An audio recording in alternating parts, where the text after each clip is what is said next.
તારીખ 31/8/1997 લંડનમાં વાલ્મીકી અને તુલસી રામાયણ ઉપર સ્વામી સચ્ચિદાનંદજીનું પ્રવચન, કેસેટ નંબર 6.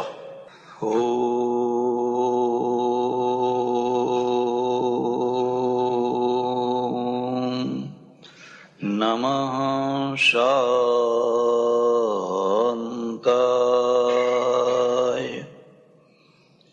તેજસે.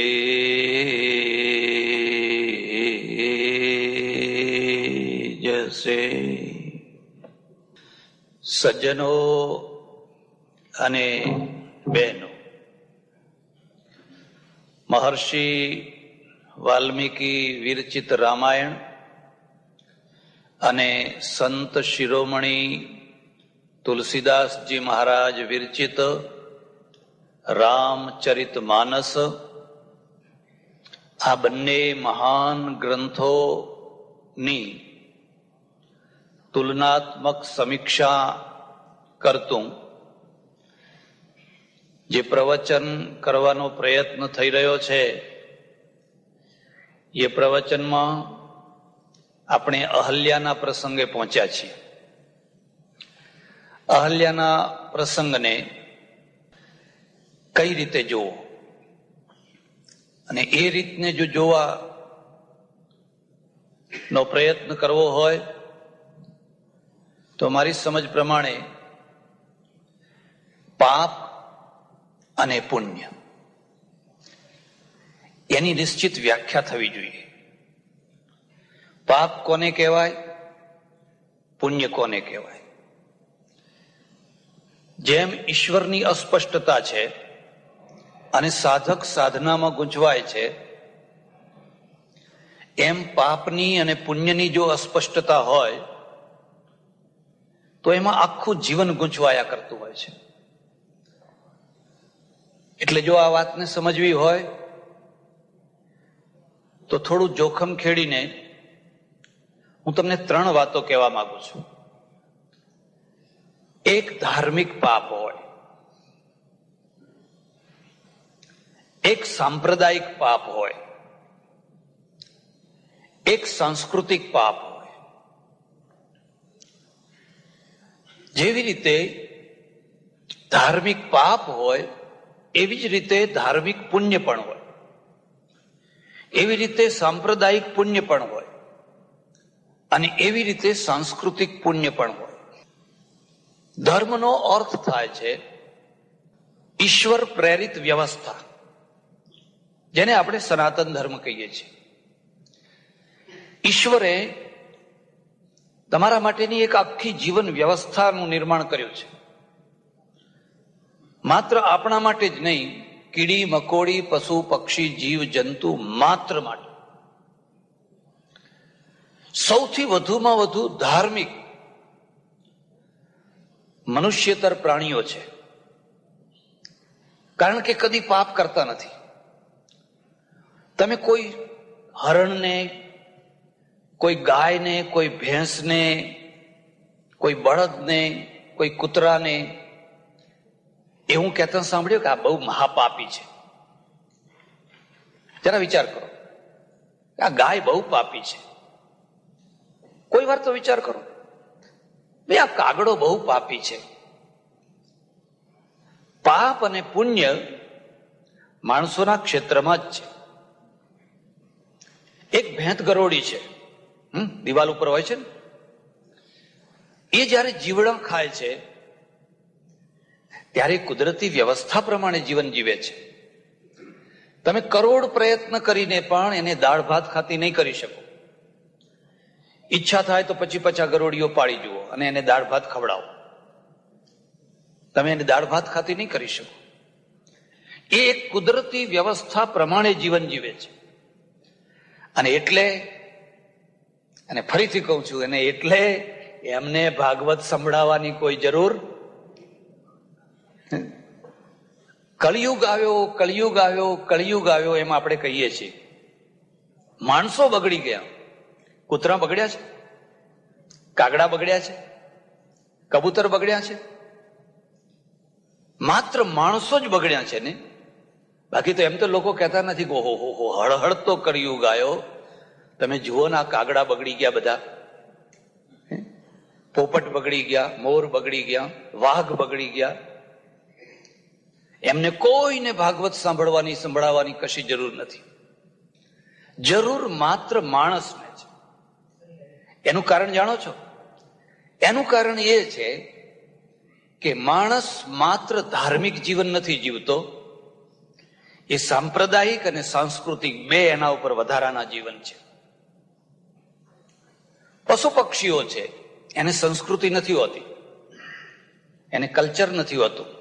એ તો કુદરતી વ્યવસ્થા પ્રમાણે,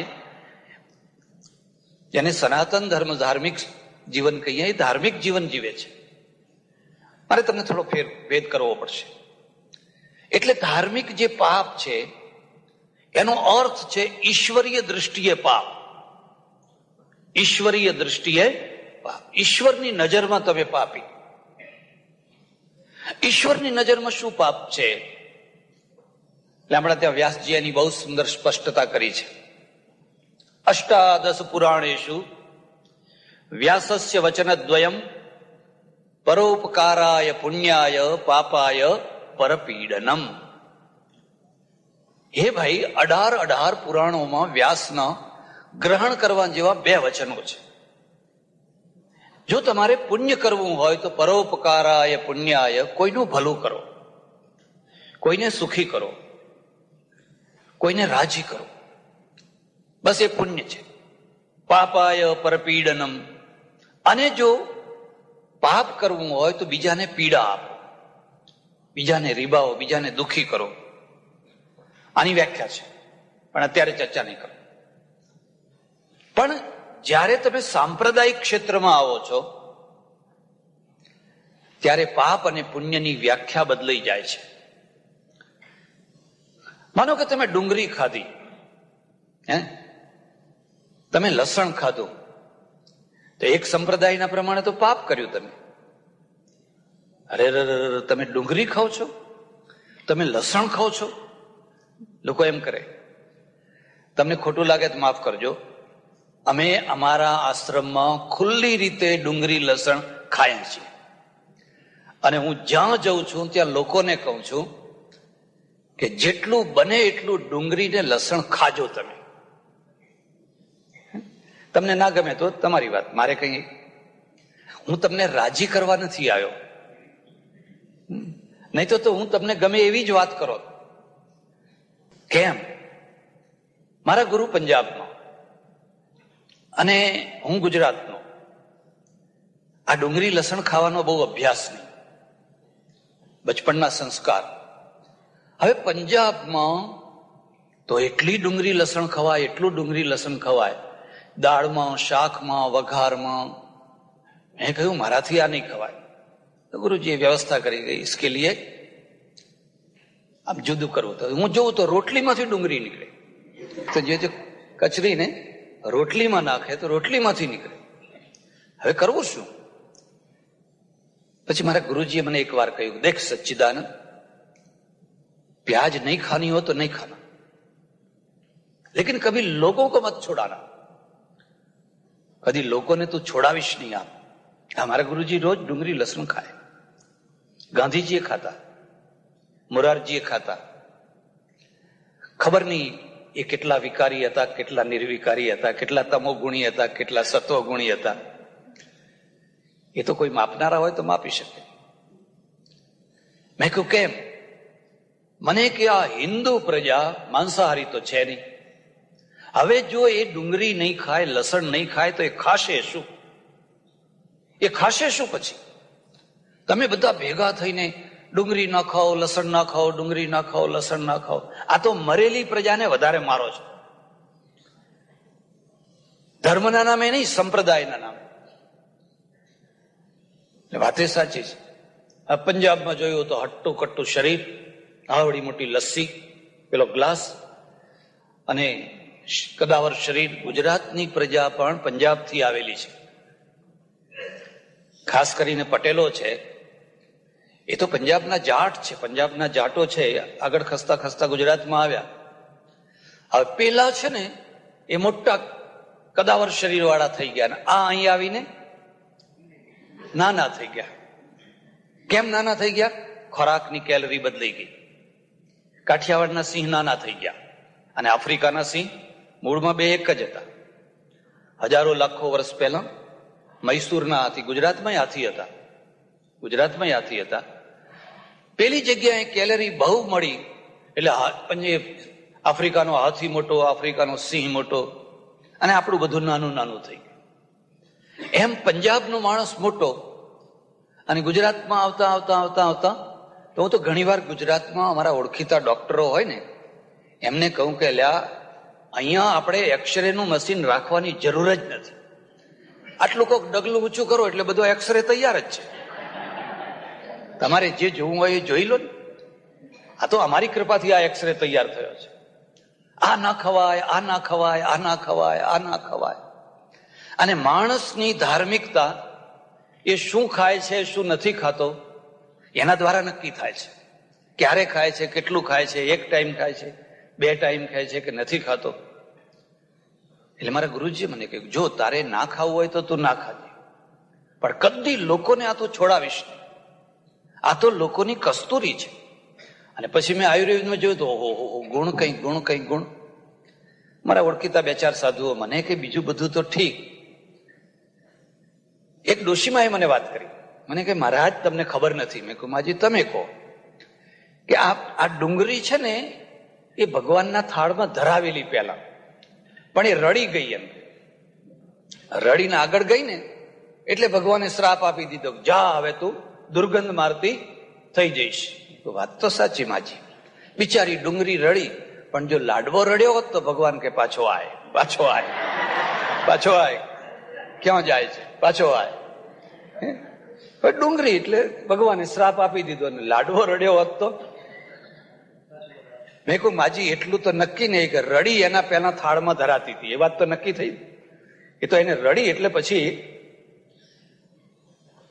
આ સાંપ્રદાયિક પાપ છે, ઈશ્વરીય પાપ નથી. ઈશ્વરની દ્રષ્ટિએ આ પાપ નથી. જૈનો બટાકા ખાવામાં પાપ, રીંગણા ખાવામાં પાપ, કંદમૂળ ખાવામાં પાપ. આપણા ઋષિ બધા કંદમૂળ ખાય છે, બધા ઋષિઓ કંદમૂળ ખાય છે અને ઋષિ મહાન ઋષિ બને છે. અને પેલો જો જાણતા અજાણતા કંદમૂળ ખાય તો કેટલા ભાવ કરવા પડે.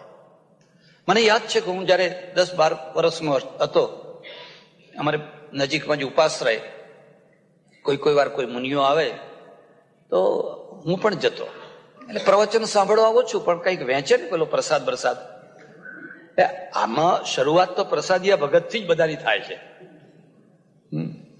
અને મોટા ભાગના લોકો છેવટ સુધી પ્રસાદિયા ભગત રહેતા હોય છે, છેવટ સુધી રહેતા હોય છે. એક માણસે મને ફોન કર્યો, મને કે મહારાજ શું કે મારે તમારું પ્રવચન સાંભળવા આવવું છે. આવો ને ખુશીથી, પણ કે જે દિવસે સારામાં સારો પ્રસાદ આવ્યો હોય ને તો મારો ફોન નંબર લખી લો, તે દિવસે હું આવીશ. એમ તો મેં સાંભળેલું, એક બળદે 1 રીંગણું ખાધું અને 1 રીંગણું ખાવાના કારણે એને કેટલું મોટું પાપ લાગ્યું. તો 1 માઇલનો ખાડો આમ કરવાનો, 1 માઇલનો આમ કરવાનો, 1 માઇલનો ઊંડો કરવાનો, અને પછી આ વાળ છે ને એને 1-1 ઇંચના કરીને ભરવાના આખા ખાડામાં.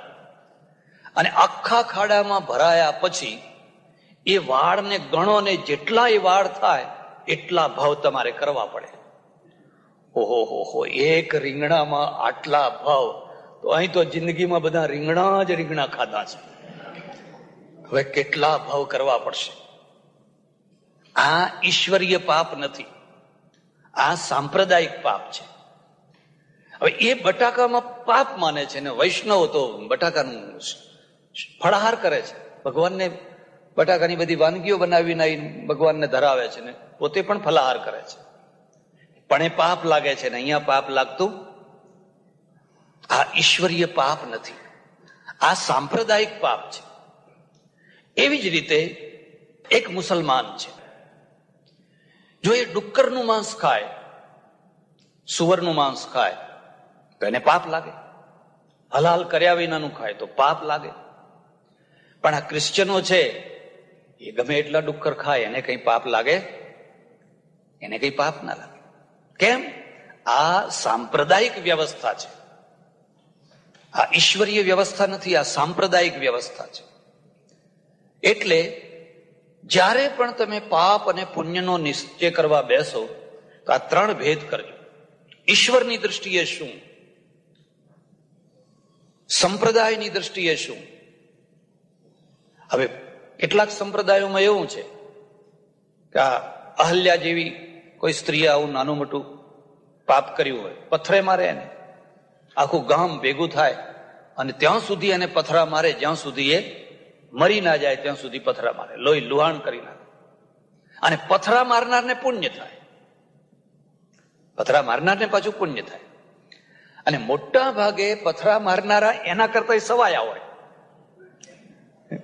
એના કરતા કઈ ઉતરતા ના હોય, પણ છીંડે ચડ્યો ચોર.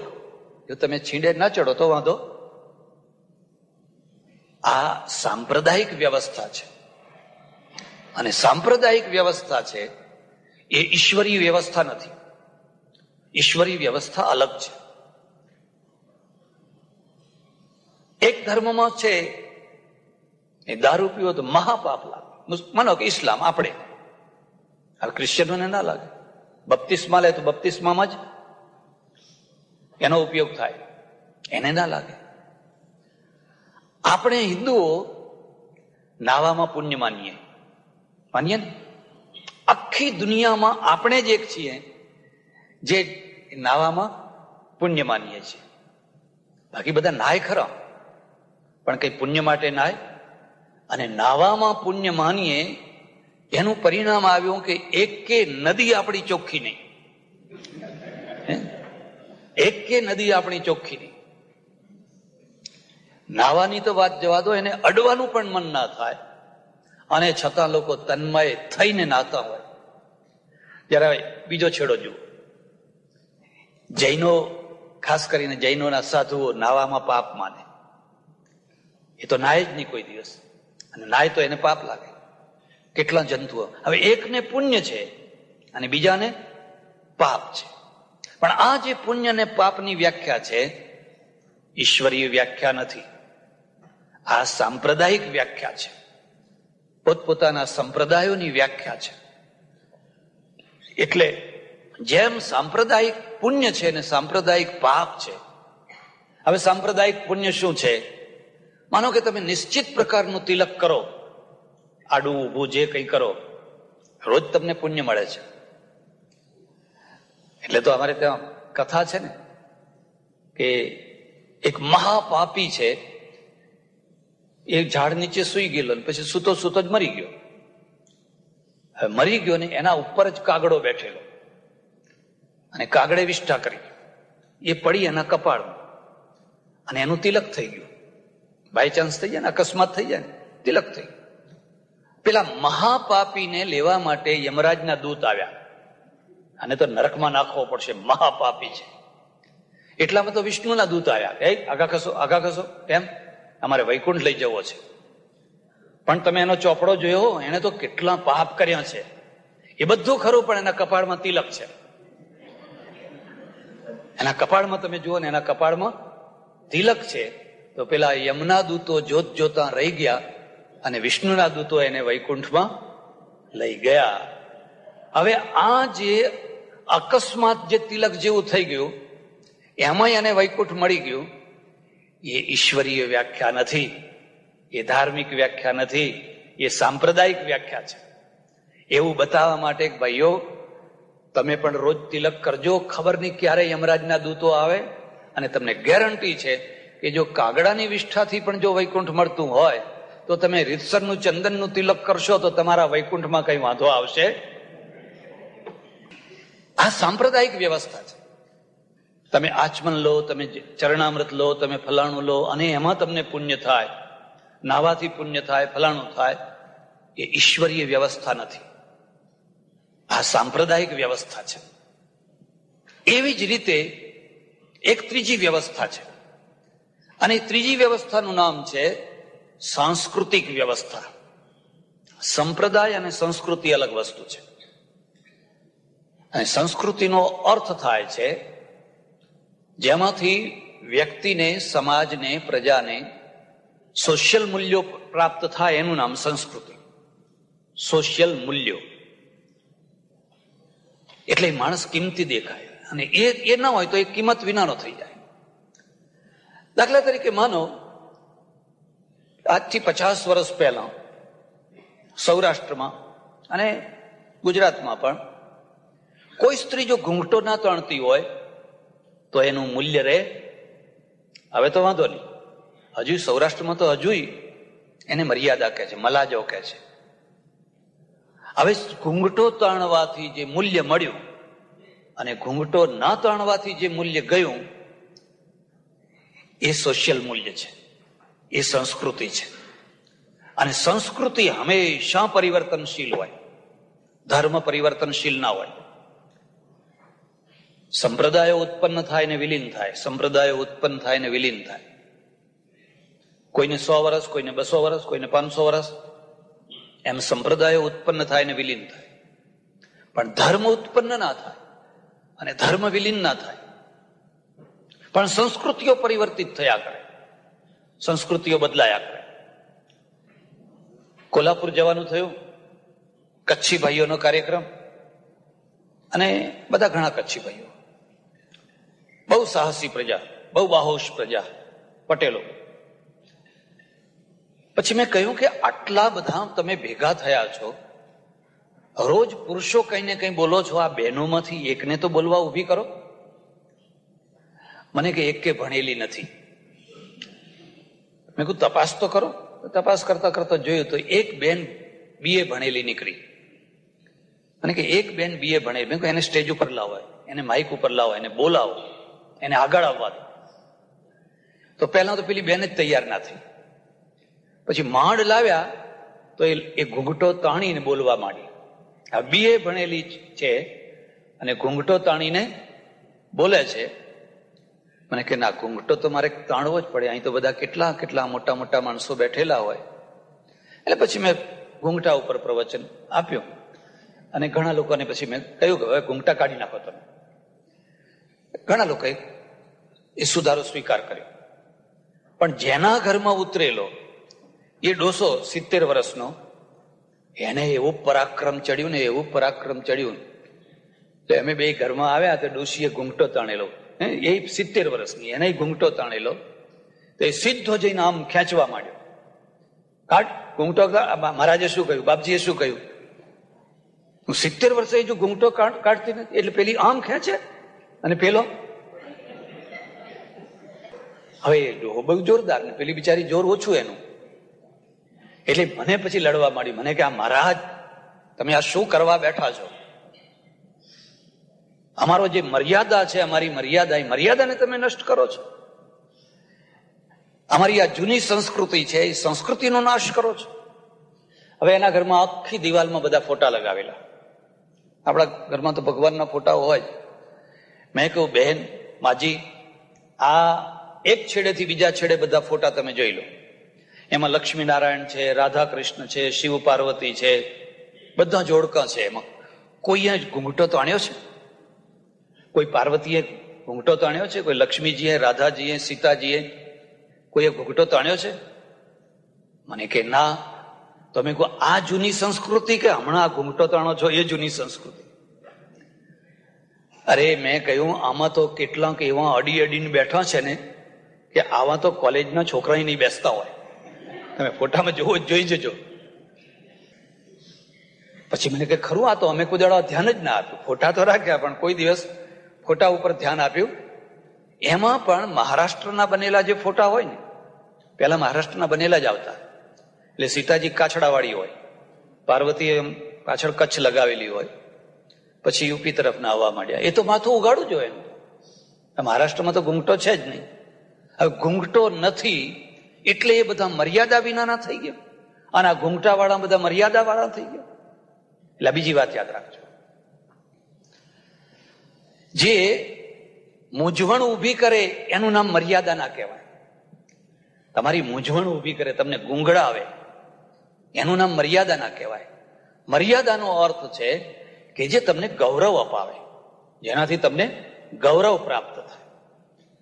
તો હવે અમારે ચડોતરમાં પણ મોટા ગામોમાં, નાના ગામોમાં તો ઠીક જાણે, પણ મોટા ગામોમાં ગમે એવો તાપ પડતો હોય તો સ્ત્રીથી ચંપલ ના પહેરાય, વરસાદમાં છત્રી ઓઢાય નહીં. અને જો કોઈ ચંપલ પહેર્યા, પહેલા એવી વ્યવસ્થા હતી કે ભાગોળે આવી અને પછી ચંપલ હાથમાં લઈ લેવાના ગામમાં જતી વખતે. અને જો ચંપલ કોઈ પહેર્યા કે છત્રી કોઈ ઓઢી તો આખા ગામમાં એક જ હા કળિયુગ જોયો, આ છાપ છાપ છાપ છાપ છાપ, ઓ ભગવાન હવે તો ઉપાડી લેતો. જો કે ભગવાન છે ને ઉપાડી લેવા આવે તો એ તરત જ ના પાડે કે મને ના ઉપાડીશ, બીજાને ઉપાડવા હોય તો ઉપાડી લે. આજે બદલાઈ ગયું બધું. સંસ્કૃતિ હંમેશા પરિવર્તનશીલ હોય. તમે એને એમ કરવા માંગો કે એને એક રૂપ રાખો કદી, તો નાડું થઈને ગંધાઈ ઉઠે. એક જગ્યાએ એક ફંક્શનમાં જવાનું થયું પ્રવચન કરવા, એટલે એક મહાત્મા હતા મોટી ઉંમરના. મને કે સ્વામીજી મેરી ઈચ્છા હૈ 5 મિનિટ બોલને કી. મેં લોકોને કહ્યું ભાઈ 5 મિનિટ એમને બોલવા દો. તો લોકોને ગમ્યું નહીં. મારા માન ખાતર એમણે કહ્યું ભલે ત્યારે શું મહારાજ. પછી 2-3 વાર તકેદારી રાખી, 5 મિનિટ જોજો, 5 મિનિટ. હવે હમણે 10 મિનિટ તો ધૂન જ બોલાવી. હે શ્રી રામ જય રામ. પછી શું કે ખાઈને નથી આવ્યા કે શું? જય બોલો. વળી પાછા જય બોલો. હજુ ખાઈને નથી આવ્યા કે શું? 10 મિનિટે માંડ ધૂન પૂરી કરી. ભગવાનની ધૂન સારી વસ્તુ છે, ધૂન બોલવી જોઈએ, પણ સમયે જોવો જોઈએ કે ભાઈ અત્યારે આ ધૂન બોલવાનો સમય છે કે શું છે. પછી એમણે જે પ્રવચન શરૂ કર્યું એમાં પહેલું વાક્ય બોલ્યા, जिसके मत्थे पर चोटी नहीं है उसको हम हिंदू मानते ही नहीं है. અરે રે, મેં કોઈ આ દાટ વાળી નાખ્યો આને. હવે આમાં તો એક કે ના માથે ચોટી નથી, હમ ઉસકો હિન્દુ માનતે ही नहीं है. પછી માંડ બેસાડ્યા. હવે હું માનું છું કે અહીંયા પણ ભાગ્યે જ કોઈના માથે, અને છતાંય તમારા હિન્દુપણામાં કશો વાંધો આવતો. એક ટાઈમ હતો જયારે એક માણસો ચોટી રાખતા, અને આજે જયારે કોઈ નથી રાખતું તો પણ હિન્દુપણામાં કઈ વાંધો આવતો. એવું જ જનોઈનું છે, એવું જ સાડીનું છે. દેશમાં તો સાડી પહેરે, અમુક રીતે પહેરે, વ્યવસ્થિત રીતે. અહીંયા તો ફેક્ટરીમાં કામ કરવા જવું હોય એટલે અહીં બધા, અહીં બહેનોને માસીઓ કે બધા, એ માસીઓ બધી છે ને એવા ટ્રાઉઝર પહેરીને ફટફટ ફટફટ ફટ. હવે એને અંડરગ્રાઉન્ડ ટ્રેન પકડવાની હોય, બસ પકડવાની હોય, ફલાણું પકડવાનું. સાડી પહેરીને જાઓ તો પેલા સંચામાં કંઈક આવી જાય, ફલાણું થઈ જાય, એને નોકરી ના મળે. તો આ જે સાડીની જગ્યાએ જે પાટલું આવ્યું, હિન્દુપણું ચાલ્યું ગયું? કોઈ હિન્દુપણાને આંચ આવી? કશી આંચ નથી આવતી. આજે તો ગુજરાતમાં બધે તમે જુઓ તો મોટા ભાગની છોકરીઓ પંજાબી ડ્રેસ પહેરે છે, અને પંજાબી ડ્રેસ ઓરિજિનલ તો મુસ્લિમ ડ્રેસ છે, કે પંજાબ ને સિંધ ઉપર મુસ્લિમોની અસર. આખું શરીર ઢંકાય, પેટ ઉઘાડું ના રહે, એટલે આખું શરીર ઢંકાય, સારું છે. એટલે એ ઓરિજિનલ તો મુસ્લિમ કલ્ચર છે. પણ આજે બધા પંજાબી ડ્રેસ પહેરતા થઈ ગયા છે, અને છતાંય કોઈના હિન્દુપણામાં કશો વાંધો આવ્યો નથી. એટલે કદી તમે એવો દુરાગ્રહ ના રાખશો કે સંસ્કૃતિ જે છે, જેવી છે, એને કદી અમે સનાતન નથી માનતા. ધર્મને સનાતન માનીએ છીએ, અને ધર્મ એટલે ઈશ્વરીય ધર્મ, સાંપ્રદાયિક નહીં. સાંપ્રદાયિક વ્યવસ્થાઓ બદલ્યા કરતી હોય છે, પ્રત્યેક સંપ્રદાયના પોતાના અલગ મૂલ્યો હોય છે. એટલે પેલો વ્યાસ જે કે છે, 18 પુરાણેશુ વ્યાસસ્ય વચનદ્વયમ પરોપકારાય પુણ્યાય. તું હિન્દુ હોય કે મુસલમાન હોય, તું જૈન હોય, બૌદ્ધ હોય, વૈષ્ણવ હોય, સ્વામિનારાયણ હોય, કબીર હોય, તું જે હોય, પણ વ્યાખ્યા એ છે કે કોઈનું ભલું કરો, કોઈને સુખી કરો. માનવતા, હ્યુમેનિટી, એનું નામ પુણ્ય છે. અને કોઈને દુખી કરો, કોઈને રીબાવો, કોઈના ઉપર સિતમ કરો, જુલમ કરો, અત્યાચાર કરો, એનું નામ પાપ છે. આ ઈશ્વરીય દ્રષ્ટિ છે. કલ્ચરની દ્રષ્ટિએ તમે જોશો તો આખા ભારતની તો વાત જવા દો, ખાલી ગુજરાતની જ તમને વાત કરો. એકના મૂલ્યો બીજાના ત્યાં અમૂલ્ય છે. આપણા ગુજરાતમાં કેટલીક કોમો એવી છે જેમાં પુનર્લગ્ન નથી થતા. આજે તો ઘણું પરિવર્તન આવ્યું, પણ 30, 40, 50 વર્ષ પહેલા તો હું જયારે 18, 19 વર્ષનો હતો અને અમે બ્રાહ્મણો, અમારે પુનર્લગ્ન ના થાય. એટલે મેં ત્યારે એક કવિતા છપાવેલી પુનર્લગ્ન માટે. પુનર્લગ્ન ના પક્ષમાં એક કવિતા છપાવેલી. સૌથી વધુ ગાળો મને વિધવાઓએ દીધી. જે વિધવાઓ હતી ને એમણે જ મને વધુ ગાળો દીધેલી. મારા રોયા એમ કરીને એવી ગાળો દીધેલી ને, તો કોઈને વાત પણ ના કરી શકાય કે ભાઈ આ દીકરીના પુનર્લગ્ન કરો, એવી વાત પણ ના કરી શકાય. અને જો પુનર્લગ્ન કર્યો, નાતરિયા, એ તો બધા નાતરિયા એમ કે. કોણ? પેલા ઊંચા હોય ને એ પેલા એ ઠીક, પણ કે એ તો બધા નાતરિયા એમ. હવે આજે તો તમે જુઓ છો ધીરે ધીરે આખું પરિવર્તન, કેટલા લોકોના પુરુષાર્થ પછી આ પરિવર્તન આવ્યું છે. કેટલા રાજારામ મોહન રાય, કેટલા દયાનંદ, કેટલા ગાંધી, કેટલા જ્યોતિબા ફૂલે, કેટલા પેલા દિવેટિયા, ફલાણા કેટલા લોકોના, નર્મદા શંકરને કહ્યું વિધવા વિવાહની વાતો કરો છો, તમે પોતે જાતે કરી બતાવો. અને આ નાગર બ્રાહ્મણ એવો ચટકા વાળો ને બીજા જ દિવસે એક વિધવાને પરિણીને આવ્યો. નર્મદા શંકર બહુ ચટકા વાળો માણસ. હા, બીજામાં થાય છે, અને થાય છે એટલે એને કોઈ અમૂલ્ય થતું. અમેરિકામાં રહું, એક ભાઈના ત્યાં ઉતરેલો, બાજુમાં અમેરિકન રહે, એ પાછળ મોટો બાગ જેવું. સવારે થોડું નીકળ્યો, જે માજી હતા, ડોશી હતા, ઓળખીતા, એ આવ્યા. પેલા બાજુમાંથી અમેરિકન એની પત્ની એ ફરવા નીકળેલા. વચ્ચે ખાલી દિવાલ જ, પેલી વાડ, ફેન્સિંગ. એ વાતમાં એને કહ્યું કે આ મારા 5મા પતિ છે. હવે ડોશી બિચારી અંગ્રેજી સમજે નહીં. મને કહીને શું કહ્યું? મેં કોઈ જવા દો ને, તમારે કઈ સાંભળવા જેવું ના, પણ કહો તો ખરા કે એને શું કહ્યું. મેં કહ્યું એ એમ કે છે કે આ મારો 5મો પતિ. અરે મુઈ રાડ મર કે તને શરમ આવે છે કે નહીં? હવે સારું છે કે આની ભાષા એ નથી સમજતી. એટલે પેલી એ અમેરિકન બાઈ કહે છે કે આ ડોશીએ શું કહ્યું? મેં તારે સાંભળવા જેવું નથી, રહેવા દે ને. કીધું તારું એને સાંભળવા જેવું નથી ને એનું તારે સાંભળવા જેવું નથી. કેમ? 5મો પતિ કર્યા પછી પણ એનું કોઈ અવમૂલ્યન થતું નથી. અને પણ 10 વર્ષની છોકરી વિધવા થઈ હોય, એને એનો પતિ જોયો પણ ન હોય, અને છતાં એને 80 વર્ષની જિંદગી સુધી લાલ રંગનું શેલું પહેરીને માથું મોડાવીને જીવન જીવવાનું. કારણ કે આ સંસ્કૃતિ છે, અને આ સંસ્કૃતિના મૂલ્યો જુદા જુદા. જો એ જાણતા અજાણતા એક નાની સરખી ભૂલ કરી બેસે, એના સગા ભાઈઓ એને મારી નાખે, એનો બાપ એને મારી નાખે. સમાજ તો ના જીવવા દે, પણ એનો બાપ એને મારી નાખે, અને એના ભાઈઓ એને મારી નાખે. ને મારી નાખવાનું ગૌરવ લે પાછા, અમે મારી નાખીએ એમ કે. અમારા ઘરમાં આવું ચાલે. હવે આપણે ગુજરાતમાં જ 1, 2, 4 કોમો એવી છે કે જેમના ત્યાં દિયરવટા થાય છે. દિયરવટાનો અર્થ સમજો તમે?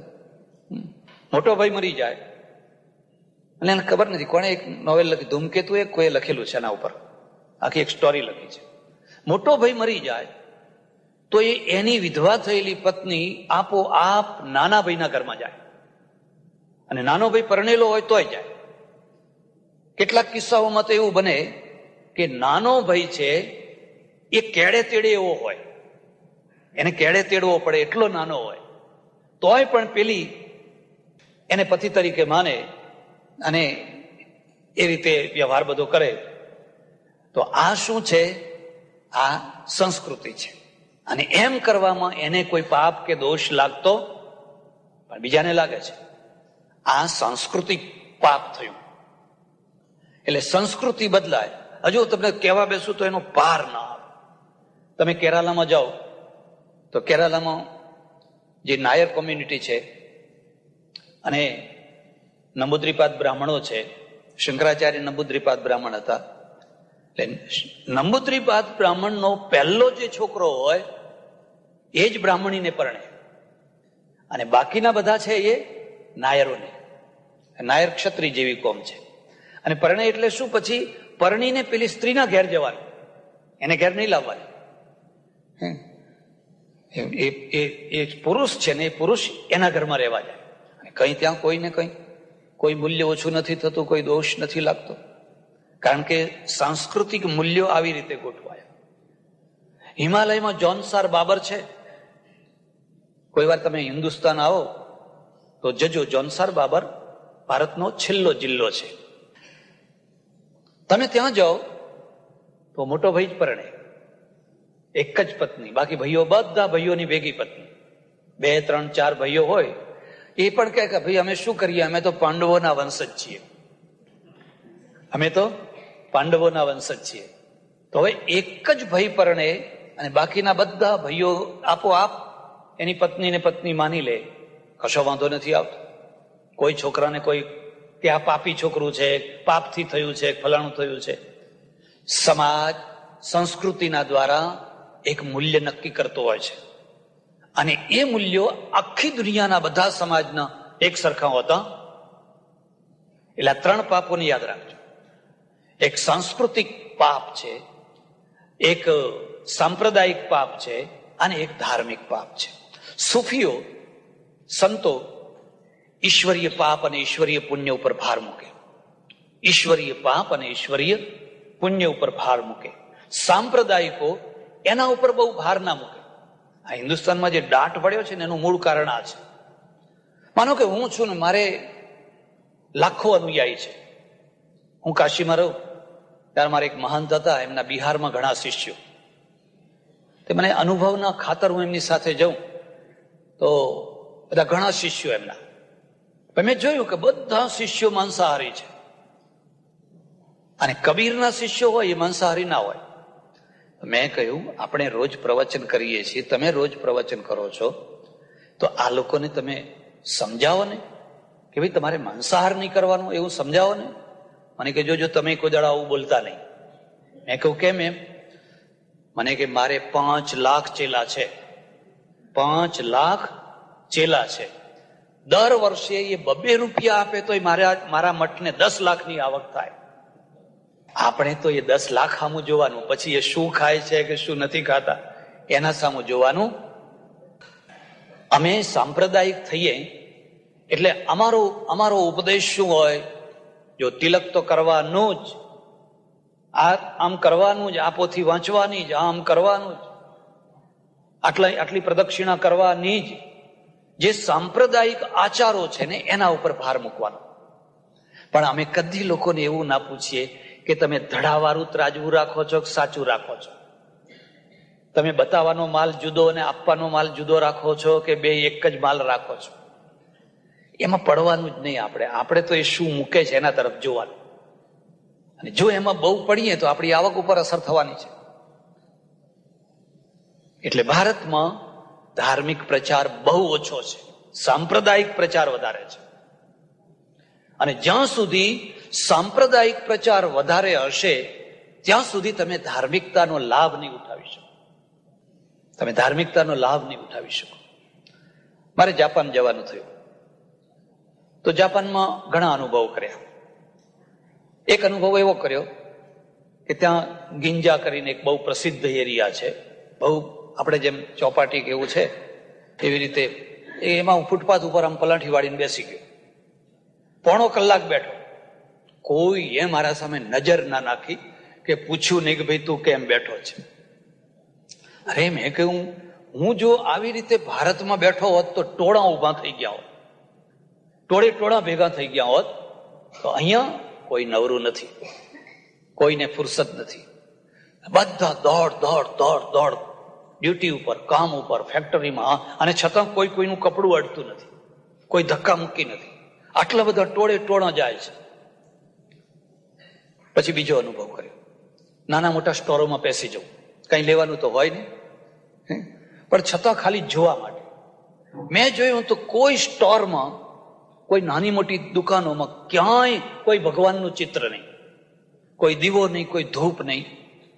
અરે મેં કહ્યું, આ બુદ્ધના અનુયાયીઓ અને આ નાસ્તિક છે, કોઈ જગ્યાએ ભગવાનનું ચિત્ર નથી રાખતા. પછી મને ખ્યાલ આવ્યો, ઓહો, આમનો ભગવાન એમની ઓનેસ્ટીમાં છે. તમે કિલો લો, ઘેર જઈને જોખો તો કિલા ઉપર તોલો થાય, પણ ઓછું તો થાય નહીં. તમે 10 મીટર કપડું લો, ઘેર જઈને માપો તો 4 ઇંચ વધારે જ થાય, પણ ઓછું થાય. હવે આપણી કોઈ નાનામાં નાની દુકાન કે કોઈ મોટામાં મોટી દુકાન નહીં હોય કે જ્યાં ભગવાનનો ફોટો ના હોય. ભગવાનનો ફોટો હોય જ, દીવો ધૂપ થતો જ હોય. મુંબઈ જેવા મોટા શહેરોમાં તો દીવો ધૂપ ને અગરબત્તી કરનારા બ્રાહ્મણો રાખેલા હોય છે. 5-5 મિનિટ બધી દુકાને ફરીને પાણી વાણી છાંટી. એક શેખ મને લઈ ગયા કે ચાલો આપણે દુકાને જઈએ. ચાલો, અમારે બીજું કરવું શું, અનુભવ જ કરવા છે.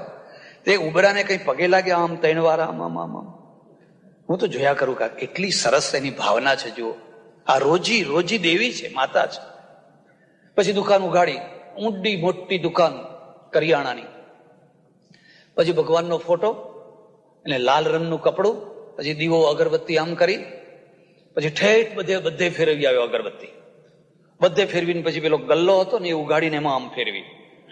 હું બેઠો આમ ઉભો જોયા કરું. પછી લગાવીને પેલું લાલ પડદો હતો ને આમ ભગવાન પાછા આગળ કરી દીધો. તો મેં એમને પૂછ્યું કે આ તમારી ઉપાસના, આ અગરબત્તી, આ દીવો, એ બધું મને બહુ ગમ્યું, પણ આ ભગવાનને ઉઘાડા રહેવા દો ને, એના ઉપર લાલ કપડું કેમ ખેંચી લીધું? મને કે સ્વામીજી, તમને ખબર ના પડે. અહીં આખો દિવસ એવા લોકો આવે ને કે જેની તેની નજર પડે અને ભગવાન અભડાઈ જાય. ઓહો, આપણા ભગવાને અભડાઈ જાય છે. કઈ ભગવાન બનાયા છે, કઈ ભગવાન બનાયા છે. મદ્રાસમાં છોકરું જન્મ્યું હોય ને અહીં સૂતક લાગી જાય. એટલે એ તો મદ્રાસમાં જન્મ્યું છે, એનું સૂતક અહીં ક્યાંથી લાગ્યું છે? માણસ મરનારો ત્યાં મર્યો છે, એનું સૂતક અહીં લાગે છે. કઈ આભડછેટ ઉભી કરી, કઈ આભડછેટ ઉભી કરી, કઈ આભડછેટ ઉભી કરી. પછી મેં કહ્યું, ના, એવું નથી. મને એમ લાગે છે કે આ પડદો તમે લાલ પડદો એટલા માટે કર્યો કે હે મારા નાથ, હવે આખો દાડો જે હું અહીં ધંધો કરીશ એ તારાથી જોયો જશે, એ તારાથી જોયો જાય એવો. તું મારો ગલ્લો જોયા કરજે, બાકી હું જે કરું એ તારે જોવા જેવું. ભારતનો માલ રિજેક્ટ થઈને પાછો કેમ આવે છે? આપણા કેટલાય લોકો માલ મોકલીને રિજેક્ટ થઈને પાછો આવે, કેમ આવે છે? એ ધાર્મિક છે, એમના ઘરમાં ભગવાન છે, દીવો છે, ધૂપ છે, પણ એક જ દેવી નથી પધરાવી, ઓનેસ્ટીની દેવી નથી પધરાવી. એટલે કોડીની કિંમત ના થઈ અને જ્યાં જુઓ ત્યાં એમનું અપમાન થાય છે. એટલે આ મુદ્દાને સમજો. સાંસ્કૃતિક મૂલ્યો અલગ છે અને સાંપ્રદાયિક મૂલ્યો અલગ છે અને ધાર્મિક મૂલ્યો અલગ છે. માણસને સાચો ધાર્મિક બનાવવો જોઈએ. એક થોડો ઘણો સંપ્રદાય વાળો હોય તો હોય અને કશો વાંધો નથી, જોકે ના હોય તો વધારે સારું, પણ છતાંય કંઈક હોય તો હોય, કશો વાંધો નહીં. પણ એને પહેલા એને ધાર્મિક બનાવવો જોઈએ અને અમે ધાર્મિક નથી બનાવી શકતા. અમારા હનુમાનના મંદિરોમાં તમે જઈને જુઓ. અમારું એક અમદાવાદની પાસે બહુ મોટું પ્રસિદ્ધ હનુમાનજીનું મંદિર છે. દર શનિવારે 7 ડબ્બા તેલ ચડે છે, 7 ડબ્બા તેલ ચડે છે અને 7 ડબ્બા ભજીયા બનાવનારા લઈ જાય છે. એ ભજીયા બનાવનારા છે એને એવી રીતે રાખ્યું છે કે ભજીયા બનાવનારા લઈ જાય એનો વાંધો નથી, પણ એમાં સિંદૂર છે અને સિંદૂર તો પોઈઝન છે, તમારું ગળું પકડી લે. એવું તેલ આ દેશમાં ના ચાલી શકે. આ દેશમાં એવું તેલ ના ચાલી શકે. અને આપણા ત્યાં ધૂમ ધડાકાથી ચાલે છે, વર્ષોથી ચાલે છે અને કશો વાંધો આવતો. આપણે ઇન્ડિયનો તો એટલા પ્રૂફ થઈ ગયા છીએ કે મચ્છરો કઈ ના કરી શકે, સિંદૂર કઈ ના કરી શકે. તમે ગમે એટલું ભેળસેળ કરો ને, આપણે તો બધા પ્રૂફ થઈ ગયા છે. આપણી મૂળ એટલે ઘણી વાર લોકો મને કહે, મહારાજ આટલી સપ્તાહો થાય છે, આટલી કથાઓ થાય છે, આટલા યજ્ઞો થાય છે, આપણે સુધરતા કેમ નથી? મેં કહ્યું, આ સુધારવા માટે થતી જ નથી. આમાં એક કોઈ સુધારવા માટે થતી, આ તો પોતપોતાના હેતુઓ પાર પાડવા માટે થાય છે. આમાં ધાર્મિકતા નથી, સાંપ્રદાયિકતા છે. એટલે હું ધર્મનો પ્રચાર કરવા આવ્યો છું, સંપ્રદાયનો નહીં. નહીં તો મેં ક્યારના ખોળી કાઢ્યા હોત કે કોને કોને કંઠી બાંધવા જેવી છે, કોને કોને ફોટો આપવા જેવો છે, બધાના નામ લખ્યા હોત અને ટોળું ઊભું કરવા માંડ્યું હોત. હિન્દુ પ્રજાની સૌથી મોટામાં મોટી દુર્બળતા એના 20,000 સંપ્રદાયો છે. 20,000 સંપ્રદાયો, મંડળો, પરિવારો, ટુકડા ટુકડા ટુકડા ટુકડા, દરેકના ફોટા જુદા, દરેકની રીત જુદી, દરેકનું ફલાણું જુદું. તો હવે આ પ્રજાનો સરવાળો થશે કેવી રીતે? એટલે અત્યારે શું જરૂર છે? અત્યારે જરૂર છે ધાર્મિકતાની, સાંપ્રદાયિકતાની નહીં. અને કલ્ચર, સંસ્કૃતિ, એવી સંસ્કૃતિ જે સમયની સાથે પગ મેળવી શકે, 100 વર્ષ જૂની નહીં. આજે તો છોકરી પાયલોટ થવાની, મિલિટરીમાં જવાની, પોલીસ થવાની, મોટી ફેક્ટરી ચલાવવાની.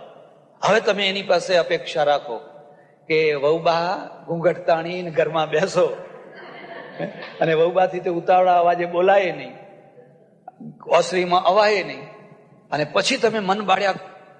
સમાજમાં, માનવ જીવનમાં નાના મોટા અંશમાં થનારી ઘટના છે. આ તો કવિ એક સિમ્બોલ મૂકે છે, સિમ્બોલ મૂકે છે. તમે કરોડ પ્રયત્ન કરો તો પણ આવી નાની મોટી ઘટનાઓ થવાની જ. એક સંસ્કૃતિનું મૂલ્ય એવું હતું કે અહલ્યાને શિલા બનાવી દીધી, પથ્થર, ચાલ, માખીની માફક ફેંકી દીધી. ગૌતમે શ્રાપ આપ્યો, સમાજે એને તરછોડી દીધી. વાલ્મીકી રામાયણમાં એમ લખ્યું છે કે અહલ્યા શિલા નથી થઈ, પણ ત્યાં રખડ્યા કરતી હતી, માન વિનાની થઈને, અપમાનિત થઈને, હળધૂત થઈને કોડીનું જીવન જીવતી હતી. રામે શું કામ કર્યું?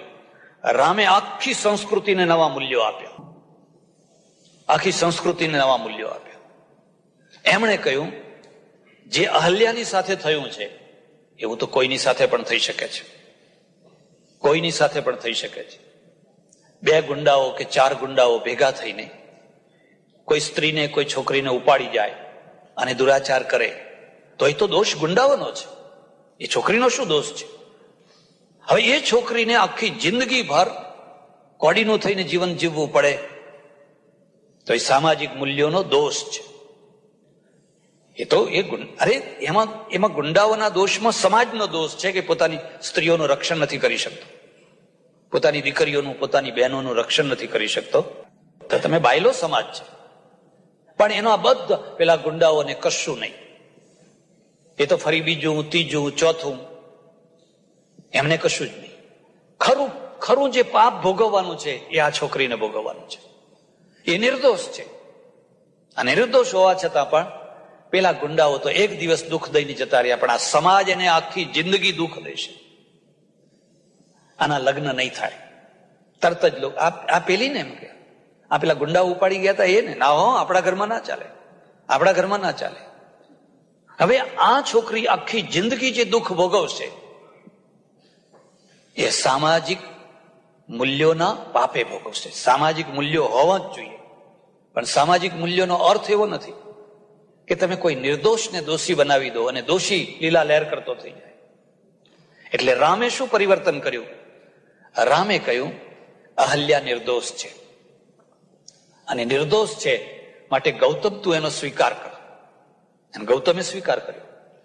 મોટી વાત આ જ છે કે મોટા માણસો સોશિયલ મૂલ્યોમાં સૌથી વધારેમાં વધારે કાયર હોય છે, સૌથી વધુમાં વધુ ભીરું હોય છે.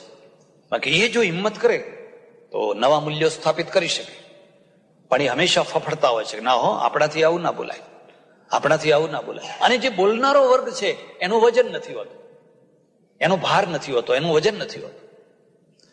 એટલે રામને તમે આ દ્રષ્ટિએ મૂલવજો કે પતિત પાવન સીતારામ, પતિત પાવન સીતારામ. ચાલો, થઈ ગયું, તારી ભૂલ હતી નથી, જે હતું એ હતું, પણ થોડું ઘણું જે થવાનું હતું એ થઈ ગયું. પણ એના કારણે એના આખા જીવનને બરબાદ કરવું એ બરાબર, એને નવું જીવન મળવું જોઈએ. એને પસ્તાવો થયો હોય, એની ભૂલ થઈ હોય, એને નવું જીવન મળવું જોઈએ. રામ અને લક્ષ્મણ અને વિશ્વામિત્ર આગળ ચાલે છે, પણ છતાં બીજી વાત પણ વચ્ચે મને યાદ આવ્યું, તમને કહી દઉં. જે મૂલ્ય, નવું મૂલ્ય રામ અહલ્યા માટે સ્થાપિત કરી શક્યા, એ પોતાના ઘરમાં સ્થાપિત ના કરી શક્યા. એ મૂલ્ય પોતાના ઘરમાં સ્થાપિત ના કરી શક્યા. સીતા નિર્દોષ છે. સીતાનું હરણ થયું, રાવણ બળજબરી ઉપાડીને લઈ ગયો, બધું થયું. અગ્નિ પરીક્ષા થઈ, અગ્નિ પરીક્ષા થઈ. હવે તો ભાઈ પ્રમાણ મળી ગયું ને, અને અયોધ્યામાં પાછા લાવ્યા. પણ અયોધ્યાની પ્રજાએ સીતાજીનો સ્વીકાર ના કર્યો. કારણ કે એક જ વાત, અરે 11 મહિના રાવણના ત્યાં રહી, સમજ્યા ને ભાઈ, તો આમ ને તેમ ને ફલાણું ને ફલાણું ને ફલાણું. એટલે ધોબી તો નિમિત્ત બન્યો, એકલો ધોબી નતો બોલતો એવું. મોટા ભાગની પ્રજા આવું બોલતી હતી. અને રામ છે એ જાણે છે કે આ સીતા બિલકુલ નિર્દોષ છે, અને છતાં પણ જે અહલ્યાનું મૂલ્ય સ્થાપિત કરી શક્યા, એ પોતાના ત્યાં અયોધ્યામાં એ સ્થાપિત કરી શક્યા. એનું કારણ જાણો છો? તમારી મહત્તા તમારા ઘરમાં નથી હોતી, બહાર હોય છે. જો ગાંધીજીને આજ પોરબંદરમાં મૂકવામાં આવે ને, ગાંધી બાપુને જાઓ પોરબંદરમાં, અને ચૂંટણીમાં ઉભા કરવામાં આવે તો ત્યાંનો કોઈ માફિયો જ જીતી જાય. ગાંધીજીની તો ડિપોઝિટ હારી જાય. ગાંધીજી મહાન ખરા, પણ પોરબંદરમાં નહીં, પોરબંદરમાં નહીં. એમ રામ છે, એ રામ પણ અયોધ્યામાં એ મૂલ્યોને પરિવર્તિત ન કરી શક્યા, અને સીતાજીનો ત્યાગ કરવો પડ્યો. અને એટલે પેલા કોઈ કવિએ એક ભજનમાં ગાયું છે, તોય તમે સીતાજીની તોલે ના આવો, મારા રામ તમે સીતાજીની તોલે ના આવો. રામ, લક્ષ્મણ અને વિશ્વામિત્ર આ બંને આગળ ચાલ્યા. વિશ્વામિત્ર કહે છે કે રામ આગળ એક જનકપુરી આવે છે, અને જનકપુરીમાં મિથિલામાં એક જનક રાજા છે, અને જનક રાજાના ત્યાં એક સીતા નામની દીકરી છે, અને એનો સ્વયંવર છે. ચાલો આપણે સ્વયંવર જોવા જઈએ. તો કે ચાલો, અમે તો ગુરુજી તમારી સાથે સાથે આવીએ છીએ. વાલ્મીકી રામાયણ અને તુલસી રામાયણમાં એક બહુ મોટો ભેદ છે. વાલ્મીકી રામાયણમાં સ્વયંવર નથી, સ્વયંવર નથી. વાલ્મીકી રામાયણમાં એવું વિધાન છે કે પહેલા વર્ષ 2 વર્ષ પહેલા જે સીતાજીનું જે શિવ ધનુષ હતું, જનકની પાસે જે શિવ ધનુષ હતું, એ શિવ ધનુષને તોડવા માટે, ઉપાડવા માટે, એની પ્રત્યંચા ચડાવવા માટે એને ઘણા રાજાઓને ભેગા કરેલા, પણ કોઈ ચડાવી શક્યો. એટલે સીતાજીને કોઈ વર ના મળ્યો. પછી બધા રાજા ઉશ્કેરાયા કે આ આપણે સીતાનું હરણ કરો. પછી જનક અને રાજાઓ વચ્ચે યુદ્ધ થયું, અને યુદ્ધમાં રાજાઓને હરાવી કાં તો મારી નાખ્યા, કાં તો તગડી મૂક્યા. એને 1 વર્ષ થઈ ચૂક્યું છે, શિવ ધનુષ પડ્યું છે, પણ હજુ સુધી એ શિવ ધનુષને ચડાવનાર કોઈ મળ્યો નથી. આ વાલ્મીકી રામાયણની કથા છે. તુલસી રામાયણમાં શું છે? તત્કાલ સ્વયંવર છે, તત્કાલ સ્વયંવર છે. અને બધા, એટલે પહેલા તમે એ પણ કરી શકો કે સ્વયંવરના દ્વારા પણ કન્યાઓ પોતાના મૂર્તિયાને નક્કી કરતી. પણ કોઈ વાર તમે વિચાર કર્યો કે જેમ આ સ્વયંવર થતો, એમ છોકરાઓના દ્વારા કોઈ સ્વયં કન્યા કરી? કે ભાઈ 200 કન્યાઓ ભેગી થઈ હોય ને એક મૂર્તિઓ હાથમાં માળા લઈને નીકળે, આમ કન્યાઓ જોતા જોતા જોતા જોતા પછી કે આ ફલાણા દેશની કન્યા છે ને આ ફલાણા દેશની કન્યા, આ વેમ્બલીમાં રહે છે ને આ હેરોમાં રહે છે. પછી એક કન્યાને મૂર્તિઓ માળા પહેરાવે એવું તમે કોઈ જગ્યાએ જોયું? કોઈ વાર તો વિચાર કરો કેમ આવું નથી? એના પાછળનું શું કારણ છે? એના પાછળનું કારણ સમજવા જેવું છે.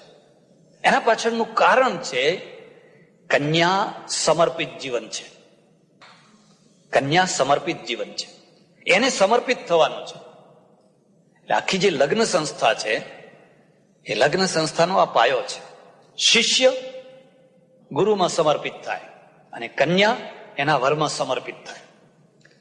શિષ્ય છે એને જે ભણાવનાર ગુરુ હોય એને સંપૂર્ણ સમર્પિત થઈ જાય, સંપૂર્ણ.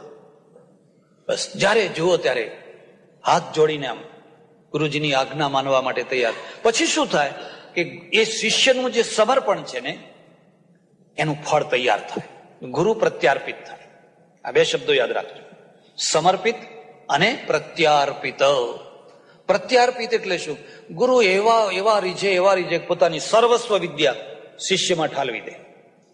ગાય છે, એ ગાયને તમે વાછડું છોડો, પછી એ પારો મૂકે.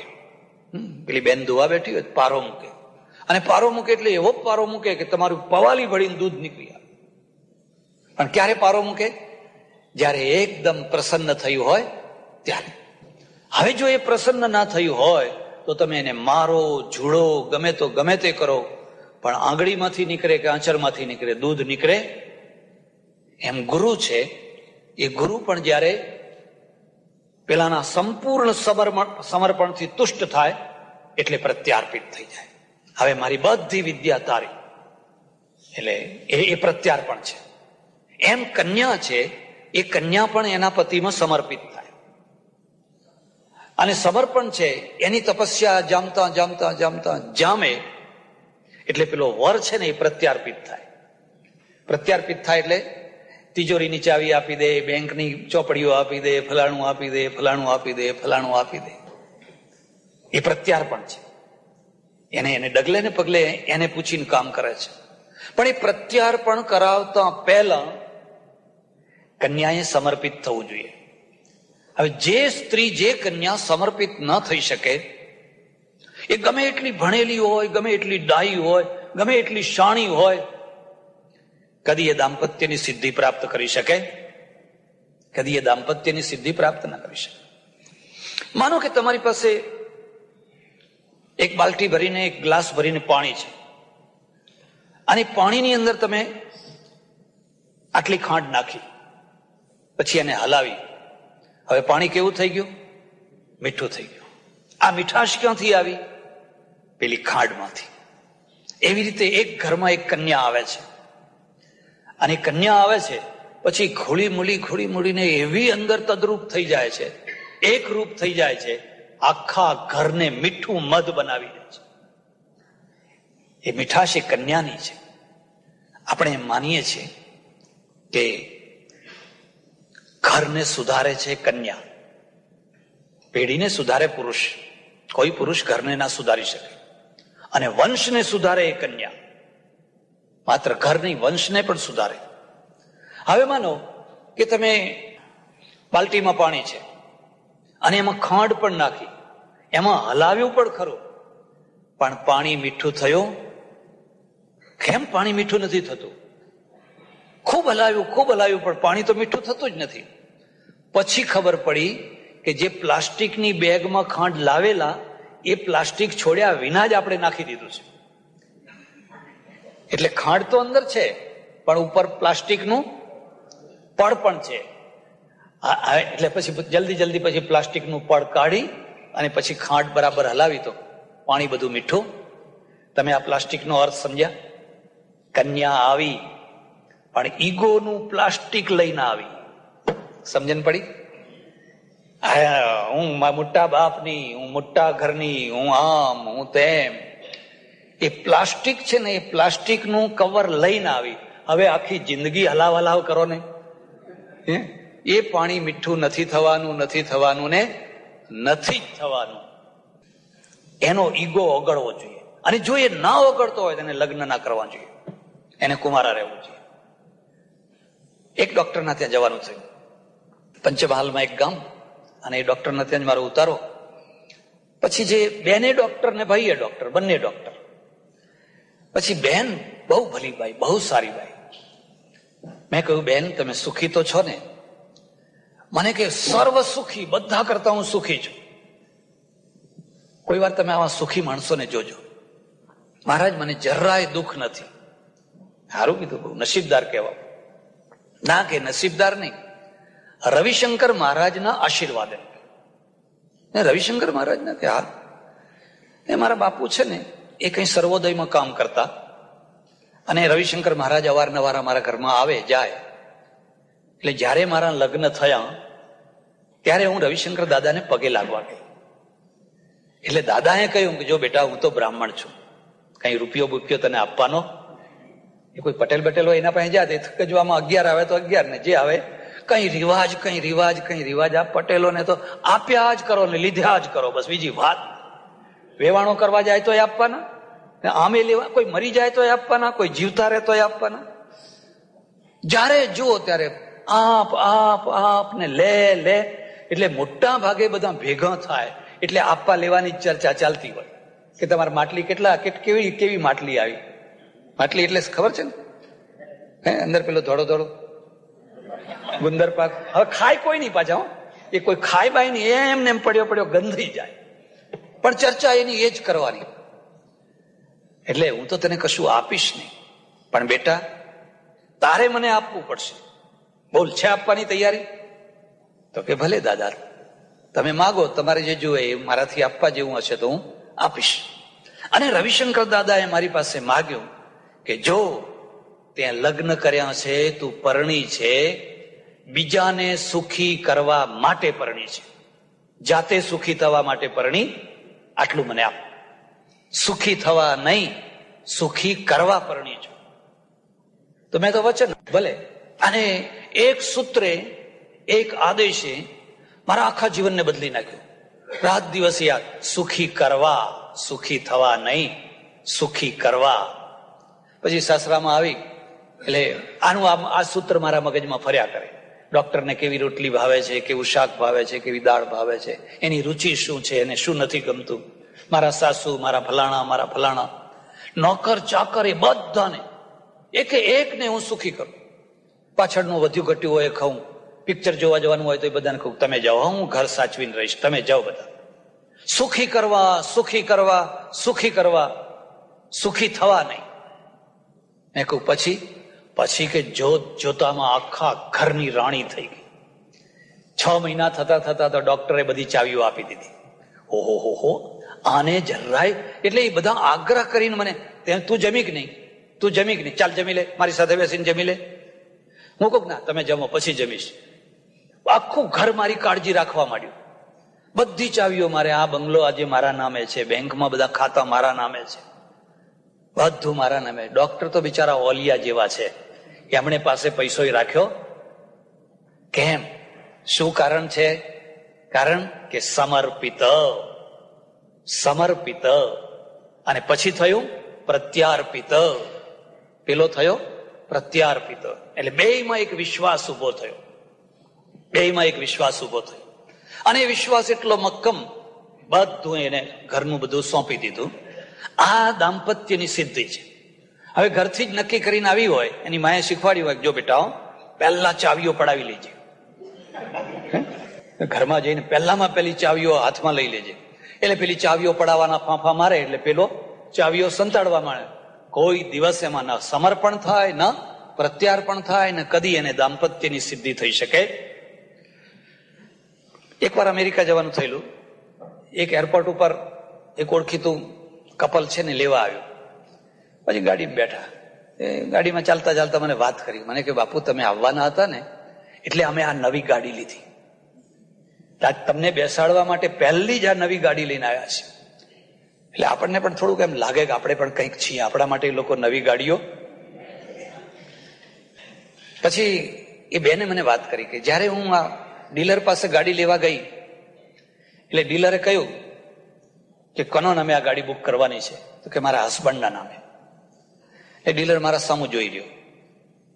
એને કહ્યું કે તારા હસબન્ડના નામે ના લઈશ, તારા નામે લે. તારો હસબન્ડ છોડીને ચાલ્યો જશે કાલે તો આ ગાડી લઈ જશે, એટલે તું તારા નામે લે. પછી કે મેં કહ્યું કે એ ચાલ્યા જાય એ તમારા, અમારા ચાલ્યા જાય. અમે તો એવી છેડાછેડીની ગાંઠ વાળી હોય ને, એવી ગાંઠ વાળી હોય ને કે એક જન્મે તો શું 7 જન્મે અમે ના જવા દઈએ. એટલે પેલો કહે છે રિયલ? એટલે હા રિયલ. એમ કે એ તો બિચારો ડોલર રાખતો જ નથી, બધું મને જ આપી દે છે, આ પૈસા એના જ છે. એટલે મારા સામે ટગર જોયા કરે. મેં કહ્યું મારા હસબન્ડના નામે ગાડી બુક કરો, મારા નામે નહીં. તો એ કહે છે કે તારા ગોડને એમ કહેજે કે મારો જો નવો જન્મ થાય ને તો તારા દેશમાં થાય. કારણ કે અહીં તો અમે આ બધું જોઈ લીધું. એની ગાડી જુદી, આની ગાડી. અરે કેટલાક ઘરોમાં તો ફ્રીજ ને 2 બારણા હોય છે. એની બ્રેડ જુદી ને આની બ્રેડ જુદી. પાછી એનું બટર જુદું ને આનું બટર જુદું. તારામાં હોય તો ખા, ને તો કઈ નહીં. પાછું પૂછી તો મળે એકબીજાને. પણ બીજા દાડે પછી લાવી આપવું પડે. આ સમર્પણ છે અને સમર્પણમાંથી પ્રત્યાર્પણ છે. અને જ્યાં સમર્પણ અને પ્રત્યાર્પણ થાય ત્યાં જ દાંપત્ય જામે. આમાં ખોવાનું કોઈને નથી, મેળવવાનું બધાને છે. ખોવાનું કોઈને નથી, મેળવવાનું બેયને છે. એટલા માટે સ્વયંવર છે ને, એ સ્વયંવરમાં કન્યા છે ને એ વરમાળા પહેરાવે છે. બસ સમર્પિત. અહીંયા વીંટી પહેરાવે છે પણ પુરુષ સ્ત્રીને પહેરાવે છે. તો પેલી વરમાળા પહેરાવે છે. વરમાળા એ સમર્પણનું પ્રતીક છે. રામ, લક્ષ્મણ અને વિશ્વામિત્ર જનકપુરમાં પહોંચ્યા. અને જનકપુરમાં પહોંચ્યા એ જનકને ખબર પડી, દોડતો આવ્યો. જનકના પ્રધાનમંત્રીનું નામ છે શતાનંદ. અને તમને નવાઈ લાગશે, આ શતાનંદ છે એ અહલ્યાનો દીકરો છે. ગૌતમ અને અહલ્યાનો દીકરો છે, પુત્ર છે. કેવો સમાજ હશે જરા વિચાર કરો. એને ખબર છે કે મારી માં શિલા થઈ ગઈ છે, પથ્થર થઈ ગઈ છે. એને ખબર છે, એ જાણે છે. અને આટલી મોટી પદવી ઉપર છે, એ જનકનો પ્રધાનમંત્રી છે. એટલે એને સમાચાર પૂછ્યા, તમને મારી માં રસ્તામાં મળી હતી, એના શું સમાચાર છે? વિશ્વામિત્ર કે તું ચિંતા ન કર, રામજીની કૃપાથી તારી માં હતી ત્યાં ને ત્યાં પુનઃ પ્રતિષ્ઠાપિત થઈ છે. આ શબ્દને યાદ રાખજો, પુનઃ પ્રતિષ્ઠા. અપ્રતિષ્ઠાની પ્રતિષ્ઠા અને પુનઃ પ્રતિષ્ઠા. જે અપ્રતિષ્ઠિત પ્રતિષ્ઠામાંથી અપ્રતિષ્ઠા અને અપ્રતિષ્ઠામાંથી પુનઃ પ્રતિષ્ઠા. આ રામનું કલ્ચર છે. તો શતાનંદ મળે છે. એ જાણે છે કે મારી માથી ભૂલ થઈ ગઈ છે, નાનું મોટું આવું થઈ ગયું છે. પણ એને માના પ્રત્યે ઘૃણા નથી. માના પ્રત્યે ઘૃણા નથી. હું બનેલી ઘટના તમને કહું. હું મારા આશ્રમમાં બપોરે 2-2:30 વાગે જરા આરામ કરીને નીચે ઉતરું. તો નીચે ઉતરે તો પહેલા નજર નાખું આખા આશ્રમમાં. બાંકડા છે, બાંકડા ઉપર કોઈ બહારથી આવેલું એવું તેવું કોઈ મળવા આવ્યું હોય તો એને બોલાવું, બસ કેમ આવ્યા હતા, શું હતું, શું હતું. તો એક છોકરો 18-19 વર્ષનો એક છોકરો ત્યાં બાંકડા ઉપર બેઠેલો, ઉતરેલા ચહેરે, ખિન્ન વદનમાં, બિલકુલ ખિન્ન વદનમાં. મેં બહુ ધ્યાન ના આપ્યું. તો જો હશે કોઈ, બાજુમાં કોલેજ છે, કોલેજનો કોઈ છોકરો બોકરો આવ્યો હશે. અડધો 1.5 કલાક કઈ કામકાજ કર્યું. મેં જોયું કે એનો ચહેરો ઉતરેલો ને ઉતરેલો જ છે. પછી મેં પાસે બોલાયો, અહીંયા તું દુઃખી છે અને તારા દુઃખનું કારણ મને કે, તું કેમ દુઃખી છે? મને કે સ્વામીજી હું બહુ દુઃખી છું, બહુ દુઃખી છું. અને હું છેલ્લી મુલાકાત લેવા માટે તમારી પાસે આવ્યો છું. તમારા 1-2 પુસ્તકો વાંચ્યા છે, સંદેશમાં વાંચું છું. એટલે મને થયું આ છેલ્લી મુલાકાત માટે છે. શું તારો પ્રોબ્લેમ શું છે? પછી એને પ્રોબ્લેમ કહ્યો. હું જયારે 3-4 વર્ષનો હતો અને મારી માં છે એ 24 વર્ષની હતી, ત્યારે મારા પિતા ગુજરી ગયા. અમારે દુકાન પેઢી મારા પિતા ગુજરી ગયા. પિતા ગુજરી ગયા પણ અમારા મુનિમ હતા, બહુ ખાનદાન, બહુ સારો માણસ. એને કહ્યું આ પેઢી બંધ નહીં કરવાની, હું તમને ચલાવી આપીશ. તો એ માણસે અમારી પેઢીને બિલકુલ સારી રીતે ચલાવી આપી. આવા ઘણા વફાદાર માણસો હોય. પણ એ પેઢી ચલાવતા મારી માં અને મુનિમ બે નજીક આવ્યા. અને નજીક આવતા બહુ જ નજીક આવી ગયા. અને હું મોટો થતો ગયો. અને હું જેમ જેમ મોટો થતો ગયો મને બધી ખબર પડવા માંડી. ગામના લોકો પણ મારા કાનમાં આવીને આડી અવળી વાતો કરે. હવે હું 18-19 વર્ષનો થયો અને મારા માટે હવે 2 જ રસ્તા છે. યા તો હું એ માની હત્યા કરું, યા હું પોતે આત્મહત્યા કરું. આ 2 સિવાય મારી પાસે ત્રીજો કોઈ રસ્તો. મારી માં અત્યારે 30-32-35 વર્ષની થઈ છે. મારી ઈચ્છા થાય છે કે એનું ગળું દબાવી દઉં, અને જો એ ના કરું તો હું પોતે જાતે મરી. તમને મળવા એટલા માટે આવ્યો કે આ 2 માંથી કોઈ પણ એક નિર્ણય હું કરું, કાં તો પછી જેલ ભોગવવાની છે ને કાં તો મૃત્યુ થવાનું છે. એના પહેલા હું તમારી પાસે આવ્યો છું. મેં કહું ભલે આવ્યો, તું ચિંતા ના કર, ભગવાન તારો રસ્તો કાઢશે, પણ પહેલા તું જમી લે. મને કે ભૂખ નથી, ખાવાનું મન નથી થતું. માણસને કેટલું જીવન બગડ્યું હશે, કેટલું મન બગડ્યું હશે. એને સમજાવી, ફોસલાવી, પટાવીને માંડ જમાડ્યો, બેસાડ્યો, બધી વાત એની સાંભળી, એનું હૃદય ખુલ્લું કર્યું. પછી મેં એને પૂછ્યું કે માન કે જે ભૂલ તારી માએ કરી છે એવી ભૂલ તે કરી હોત તો તારી માં તારું ગળું દબાવી દોત? તો કે ના. તો તારી માં તને ઘરમાંથી કાઢી મૂકોત? તો કે ના. તો જે ભૂલ એનાથી થઈ ગઈ છે એમાં એનો દોષ નથી,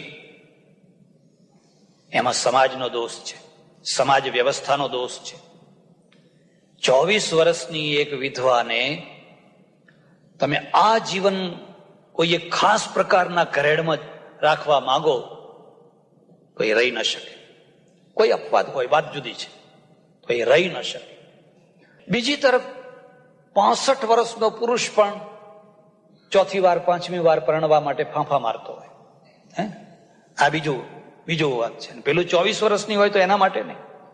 હવે આ મુનિમને એ બે રાત દિવસ પાસે રહેતા એકબીજાના સંપર્કમાં આવ્યા. ભલા ઋષિ મુનિઓની પણ આ દશા થઈ છે, તો તારીમાંથી પણ નાની મોટી ભૂલ થઈ ગઈ. હવે તારે એને નહીં મરવાની, તારે નહીં મરવાની. તો એક કામ કર, તારી માની પાસે બેસીને બધું ચોખ્ખું કરી નાખ અને કે અત્યાર સુધી જે થયું એ કાં તો તું એની સાથે લગ્ન કરી લે. એ તો શક્ય જ નથી, સમાજ એને, કારણ કે બેની નાતો જુદી છે અને એક નાત હોય તો પણ થઈ શકે. તો હવે મુનિમને રજા આપી દો, હું મોટો થઈ ગયો છું, હવે તમે તમારું કામ કરો. પણ આવો ભયંકર રસ્તો લેવો એ કલ્યાણકારી નથી. 3 કલાક સુધી આ રસ્તો સમજાવતા એને સ્વીકાર કર્યો કે ભલે હું આવું જ કરીશ.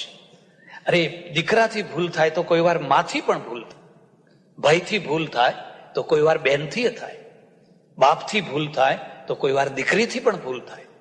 કઈ ભૂલ કરવાનો અધિકાર માત્ર પુરુષોને જ છે અને ભૂલ કરવાનો અધિકાર કોઈ સ્ત્રીને છે જ નહીં.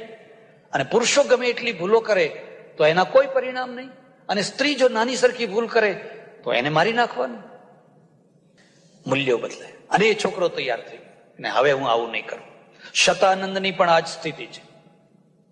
શતાનંદ જાણે છે, શતાનંદ જે જનકનો પ્રધાનમંત્રી હશે એની ઇજ્જત આબરૂ કેટલી હશે. એ કોઈ રખડતો માણસ તો છે ને. અને છતાં એ કહે છે કે જે થયું પણ મારી માં તો સુખી છે ને, મારી માં તો ઠીક છે ને. આ શીખજો એની પાસે. કદી પણ સંકીર્ણ ન થશો, કદી સંકુચિત ન થશો. તમારી વિશાળતા, તમારી ઉદારતા એ સંસ્કૃતિને વધારે વિશાળ બનાવશે, વધારે ઉદાર બનાવશે. પછી આપણે તુલસી રામાયણ પ્રમાણે ચાલશું. વાલ્મીકી રામાયણમાં તો મેં તમને કહ્યું તો એક સરસ મજાની જગ્યાને ત્યાં એમનો ઉતારો આપ્યો.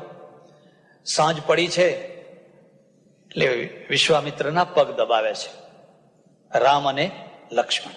વિશ્વામિત્ર સૂતા છે અને પગ દબાવે છે. એટલે પેલા વિશ્વામિત્ર છે ને એ સુતા એની નાભીમાંથી આશીર્વાદ નીકળે છે. જય હો, જય હો, જય હો, જય હો. જ્યાં તમે કોઈની આંતરડી ઠારી નહીં કે આશીર્વાદ મળ્યા, આંતરડી ઠારવી જોઈએ. બીજો દિવસ થયો. રામ વિશ્વામિત્રને પૂછે છે કે આ લક્ષ્મણ છે ને નાનો છે અને એને આ જનકપુર જોવાની ઈચ્છા થઈ છે. જો તમે આજ્ઞા આપો તો હું એને જનકપુર બતાવી આવું. એટલે વિશ્વામિત્ર કહે છે અરે તમારે આજ્ઞા લેવાની ના હોય, પણ તમે મર્યાદા પુરુષોત્તમ છો અને એટલે મર્યાદાનું રક્ષણ કરવા માટે તમે આજ્ઞા માંગો. જાઓ બતાવી આવો. આ બે જોડી નીકળી. તુલસીદાસજી વર્ણન કરે છે કે આખા જનકપુરમાં લોકો બધા જોવા ઉમટી પડ્યા. અરે અરે આ બે છોકરા જોયા, આ બે યુવાનો જોયા, આ બે છોકરા જોયા, ઓહો આ બે છોકરા જોયા. અને પછી અંદર વાતો કરે છે કે આ જનકે જે સ્વયંવર રચ્યો છે ને તે જઈને કોઈને કહો કે આવો સ્વયંવર રચવાનો ના હોય, આ મૂર્તિ આવ્યા એ જ ખરા છે. કેટલીક વાર એવું બને કે લોકો આપોઆપ તમારા પક્ષમાં થઈ જાય, તમારે અનુકૂળ થઈ જાય લોકો. ફરીને આવ્યા. બીજો દિવસ થયો અને ફરી પાછા રામ કહે છે કે જો તમારી આજ્ઞા હોય તો તમારી પૂજા માટે થોડા ફૂલ લઈ આવું વાટિકામાંથી. વિશ્વામિત્રે કહ્યું જાઓ લઈ આવો. અને બે ભાઈઓ પુષ્પ લેવા ગયા. આ મુદ્દાને યાદ રાખજો. રામાયણ પ્રેમ ગ્રંથ છે. રામાયણમાં પ્રેમ છે, રોમાંસ છે, એમાં શૌર્ય છે, એમાં ભક્તિ છે, પણ એમાં પ્રેમ પણ છે. પણ પ્રેમ છે ને એ મર્યાદામાં છે, અને મર્યાદામાં જ સારો લાગે. મર્યાદામાં જ સારો લાગે. એ રામ ગયા આમ પુષ્પ વાટિકામાં ફૂલ તોડતા તોડતા તોડતા તોડતા આમ ફરી રહ્યા છે. યોગાનું યોગ એ પુષ્પ વાટિકામાં ગૌરી માતાનું મંદિર છે. અને સીતાજીની માએ કહ્યું જાને બેટા, કાલે તો તારા સ્વયંવર થવાનો છે, તો તું ગૌરી પૂજન કરી આવી.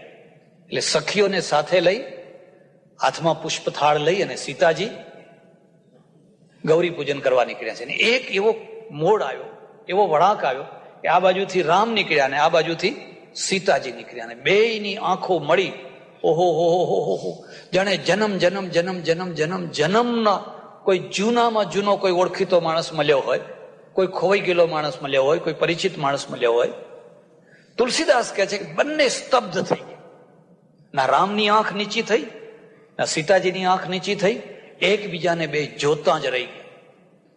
અને જોતા જ રહી ગયા એટલે પેલી સખીઓને આ બાજુ લક્ષ્મણ વિચાર કરે છે કે આ હંમેશા નીચું જોઈને ચાલનારા, કોઈ દિવસ ઊંચી આંખ ન કરે, અને આજ આમને થયું છે શું?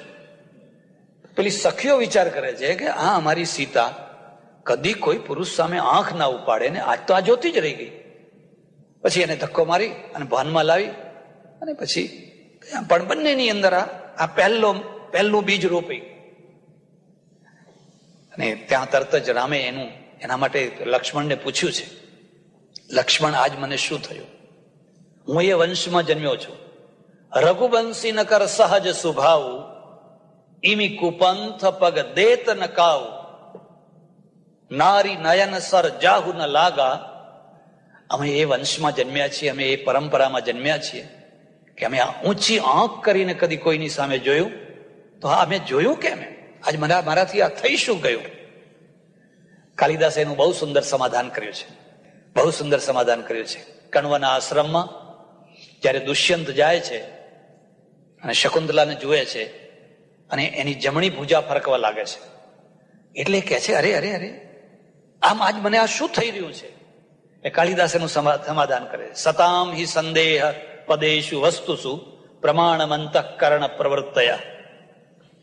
સતામ હિ સંદેહ પદેશુ વસ્તુસુ. જે સત્પુરુષો છે ને, એમને જયારે પોતાની જાત ઉપર શંકા કુશંકા સંદેહ થવા લાગે, તો સહજ રીતે એમના અંતઃકરણની જે વૃત્તિ છે, એ વૃત્તિ જ એમાં પ્રમાણ છે કે આગળ આ જ ઘટના ઘટવાની છે, આગળ આ જ થવાનું છે. પછી તો સીતાજી ગયા ગૌરી માતાનું પૂજન કરવા માટે. ખૂબ પૂજન કર્યું, ખૂબ પૂજન કર્યું, ખૂબ પૂજન કર્યું. અને પછી મનોમન કર્યું. મન જ્યાં રાચૌ મિલહી સોઈવર, સહજ સુંદર શ્યામળ. હે માં, હે જગદંબા, જો તું પ્રસન્ન હોય, જો તું મારા ઉપર રાજી હોય, તો હમણાં પેલો જે વર મેં જોયો એ જ વર મને આપજે, મારે બીજો કોઈ જોઈતો. આ બીજો મુદ્દો યાદ રાખજો. પુરુષ છે ને પોતાની લાગણીઓને જ્ઞાનના બુદ્ધિના જોરે વળાંક આપી શકે, દબાવી શકે છે. સ્ત્રી જલ્દી દબાવી નથી શકતી. એકવાર એની લાગણીઓ ઊભી થઈ ગઈ પછી એને વળાંક આપવો, એને દબાવવી બહુ કઠિન કામ છે. હવે તો કરવું શું? હવે નથી કોઈને કહી શકાતું, નથી બોલી શકાતું, જીભ નથી. એટલે આ મા પાસે પોતાની અરજી રજૂ કરે છે, જે મને હમણાં મળ્યા તું એ જ મને વર આપજે. મેં જયારે તારા વ્રત કર્યા હોય, તારા પુણ્ય કર્યા હોય, દાન કર્યું હોય, તપ કર્યું હોય, ફલાણું કર્યું હોય, એમ કરી અને જ્યાં માળા પહેરાવી, ગૌરીને માળા પહેરાવી અને માથું નમાવી, ચરણોમાં માથું નમાવી. તુલસીદાસ કહે છે કે ખબર નહીં શું થયું કે એ જ વખતે પેલી ગૌરીના ગળામાં પડેલી જે માળા છે ને, એ ત્યાંથી છૂટી અને સર કરીને આવીને સીધી જે વાંકી વળેલી જે સીતા છે ને, એ સીતાના ગળામાં આવીને અને ભાવ વિભોર થઈ ગઈ. એ ફતેહ, વિજય, માં પ્રસન્ન છે ને મારું કામ થશે થશે ને થશે જ. ભાવ વિભોર થઈ ગઈ એને ખાતરી, ઈષ્ટદેવ પ્રત્યેની અનન્ય શ્રદ્ધા. તમને કેટલીક વાર એવો ખ્યાલ આવી જાય કે આ કામ આપણું થવાનું જ છે, અને એટલી ભાવ વિભોર થઈ ગઈ, એટલી ભાવ વિભોર થઈ ગઈ, સખીઓની પાસે ખુશ થઈ ગઈ. પછી ઘેર ગયા. બીજા દિવસે સ્વયંવર શરૂ થયો. હવે સ્વયંવર શરૂ થયો, એમાં લખ્યું છે રામાયણમાં કે શિવ ધનુષ્યને લાવવા માટે કેટલા પૈડા વાળો મોટો રથ હતો અને 5000 માણસો એને ધક્કા મારતા હતા ત્યારે શિવ ધનુષ આવ્યું. 5000 માણસો એને ધક્કા મારી અને ચોકમાં લઈ આવ્યા. અને શતાનંદે જાહેર કર્યું કે હે રાજાઓ, હે રાજકુમારો, એ ફલાણા, એ ફલાણા, એ ફલાણા, જે કોઈ આ શિવ ધનુષને ઉપાડશે અને પ્રત્યંચા ચડાવશે, સીતા એને વરમાળા આરોપિત કરશે. તો કેટલાક તો આમ તૈયાર બેઠેલા કે ચાન્સ જવા દેવો, ચાન્સ નથી જવા દેવો, એમ આમ થનગની રહેલા, ઉતાવળા થયેલા. કોઈ વિચાર કરો, સૌથી પહેલા કોણ ઉઠ્યું હશે? રાવણ ઉઠ્યો. ધામ ધામ ધામ ધામ ધામ, પગ પછાડતો પછાડતો પછાડતો, અને સીતાજીના શ્વાસ અદ્ધર થઈ ગયા. શ્વાસ અદ્ધર થઈ ગયા. જો આને ધનુષ્ય તોડ્યું કે ઉપાડ્યું તો ઓહો, તો જિંદગી બરબાદ. અને જે મારા મનમાં છે એ તો કઈ દેખાતા જ નથી. આ રાજા મહારાજાઓમાં કઈ દેખાતા જ નથી. બહુ જ હિંમતથી, બહુ મગરૂરીથી આવ્યો, પેલું ધનુષ પડેલું, અને લોકોના સામે મગરૂરીથી જોયું, ખુમારીથી, અને ઝડપ દઈને નીચે હાથ કર્યો, જોરથી એને ઉપાડવા ગયો, પણ ધનુષ્ય ઉપડ્યું, આડો પડી ગયો, આમ પડ્યો, આમ થયો, આમ થયો, પણ જરા પણ ધનુષ ટસથી મસ ન થયો. અને પછી લોકોએ તાલીઓ વગાડી, ખડખડાટ તાલીઓ, ગડગડાટ તાલીઓ વગાડી. એટલે હું તમને બીજી વાત પણ કહું છું કે આ લોકો તાલીઓ વગાડે ને, એ સફળતાની એ વગાડે અને નિરાશાની. એક સભામાં એક સજ્જન ઉભા થયેલા, તે લોકો વારંવાર તાલીઓ વગાડે. એટલે હું કહું કે હવે બેસી જાઓ. અરે મને કે જુઓ ને, જામ્યો છે એમ કે. લોકો કેવી તાલીઓ? મેં કહું તાલીઓનો ટોન તો જુઓ, આ તમને વધાવવાની તાલીઓ નથી, આ બેસાડી દેવાની તાલીઓ છે. દરેક સભામાં એકાદ માણસ તો એસ્પ્રો આવી જ જાય, કાં તો એનીસીન આવે ને કાં તો એસ્પ્રો આવે. ખબર ખ્યાલ? આશ્રમમાં બેઠેલો અને એક સજ્જન સામેથી આવે, એટલે પેલા 2-4 જણા બેઠા હતા. મને કે મહારાજ એસ્પ્રો આવ્યો. મેં કોઈ એસ્પ્રો આવ્યો? આ કે પેલા ભાઈ આવે છે ને, માથું ખાઈ જશે તમારું. એટલે કે અમે એનું નામ એસ્પ્રો પાડ્યું છે. આપણે પેલી માથું ઉતારવાની દવા આવે છે ને, અમે એનું નામ, એટલે કાં તો એસ્પ્રો હોય ને કાં તો એનિસિન હોય. એનિસિન નો અર્થ સમજી ગયા ને? હે, બેન હોય તો એનિસિન, ભાઈ હોય તો હવે એમની પાસે છે ને રેડિયો ઓન નું બટન તો હોય, પણ ઓફ નું બટન હોય જ નહીં. બોલ બોલ બોલ બોલ બોલ બોલ બોલ બોલ. હવે હું કરીને થાક્યા ભાઈ, પણ એ બેસે જ નહીં. પછી કઈ લોકોએ તાલીઓ પાડી, તાલીઓ પાડી, નિરાશ થઈને, હતાશ થઈને, શર્મિંદો થઈને ધામમાં દઈને આવીને બેસી. પછી બીજો, પછી ત્રીજો, પછી ચોથો, પછી પાંચમો, પછી છઠ્ઠો, પછી સાતમો, એક પછી એક થનગનતા, પણ કોઈથી ધનુષ તૂટ્યું, ઉપડ્યું નહીં. એક બીજી વાત કહું છું, હું તમને ફરીને કહું છું, તુલસી રામાયણનું મહત્વ સ્ટોરીના કારણે નથી. કથા તો એની જ છે, બધી કથામાં થોડો ફરક કર્યો હોય, પણ તુલસી રામાયણનું મહત્વ છે કવિના સ્ટેટમેન્ટના કારણે છે. એ નિશ્ચિત સ્ટેટમેન્ટ આપે છે, પોતાનો અભિપ્રાય આપે, અને એટલો સચોટ અભિપ્રાય આપે છે કે તમારા જીવનની નસે નસમાં એ વણી જાય. અહીંયા એ તરત જ સમાજની રચના કરે છે. ડગઈન શંભુ સરાસન કૈસે. આ શંભુનું જે સરાસન છે, ધનુષ છે, એ ડગતું કેમ નથી, ઉઠતું કેમ નથી, હાલતું કેમ નથી? તો હિમાલયની ઉપમા આપી શકાય કે હિમાલયની માફક, વિંધ્યાચલની માફક. તો ઉપમા તો થાય, પણ એમાંથી સમાજનું નિર્માણ ના થાય. અને તુલસી તો સમાજનું નિર્માણ કરવા નીકળ્યા છે. એટલે તરત જ લખ્યું, ડગઈન શંભુ સરાસન કૈસે, કામી બચન સતી મન જૈસે. કામી બચન સતી મન જૈસે. એક કામી પુરુષ હોય અને કોઈ સતીને લલચાવે, પણ એનું મન જરાય ડગમગ થાય. આ ઉપમામાં શું કહ્યું? સીતા એક સમય એવો આવશે કે રાવણના અશોક વાટિકામાં બેઠી હશે ને રાવણ એને લલચાવશે, પણ સીતાનું મન જરાય ડગમગ થવાનું, એટલે તરત જ ઉપમા મૂકી દીધી. ડગહીન શંભુ સરાસન કૈસે, કામી બચન સતી મન જૈસે. ભૂપ સહસ દસ એક હી બારા, લગે ઉઠાવન ટરઈ ન ટારા. પછી બધાએ વિચાર કર્યો કે ભાઈ આ એકલાથી તો કઈ ઉપડે એવું લાગતું. તો 10,000 રાજાઓ હતા ને, એ 10 રાજાઓ, 10,000 રાજાઓ ભેગા થઈ ગયા. ચાલો આપણે બધા ભેગા થઈને ઉપાડીએ. બધા ભેગા થઈને જોર કરવા લાગ્યા. પણ ધનુષ ઉપડ્યું? ધનુષ ના ઉપડ્યું. સારું થયું ના ઉપડ્યું. ઉપડ્યું હોત તો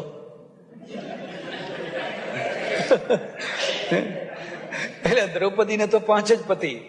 હવે આ તો 10,000 દાવો કરે કે ભાઈ આમ પેલો કે મેં ઉપાડ્યું, પેલો કે મેં ઉપાડ્યું, પેલો કે મેં ઉપાડ્યું.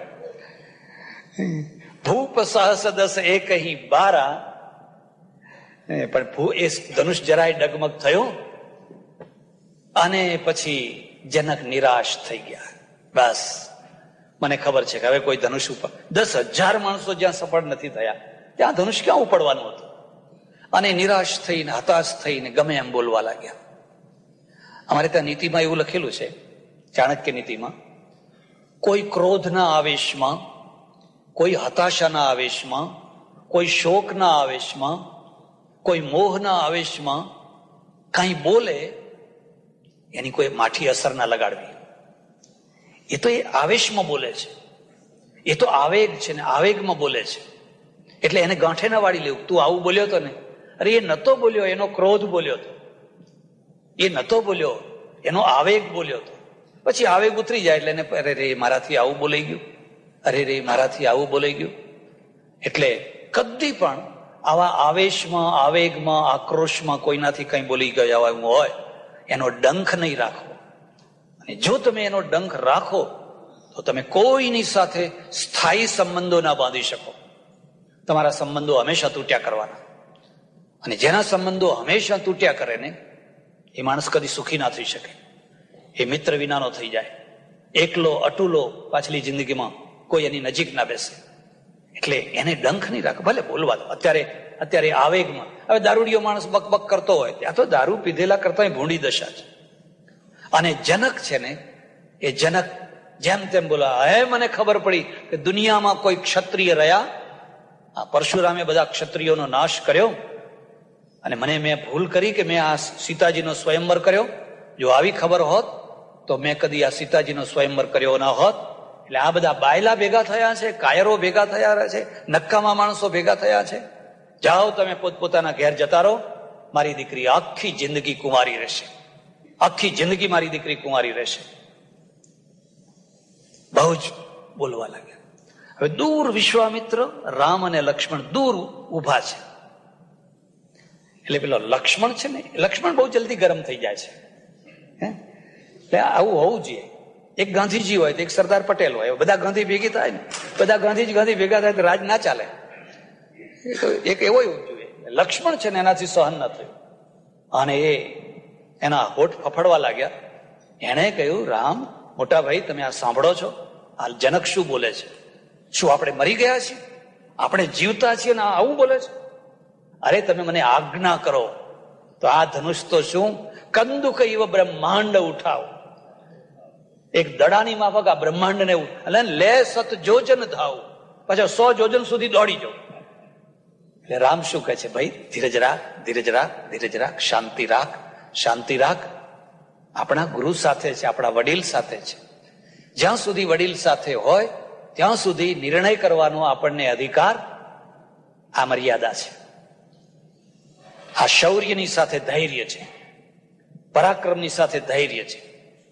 પછી વિશ્વામિત્રે જોયું ચારેય તરફ સોપો પડી ગયો છે એટલે કહ્યું કે રામ ઉઠો, ઉઠવું રામ ભંજવું ભવ ચાપા.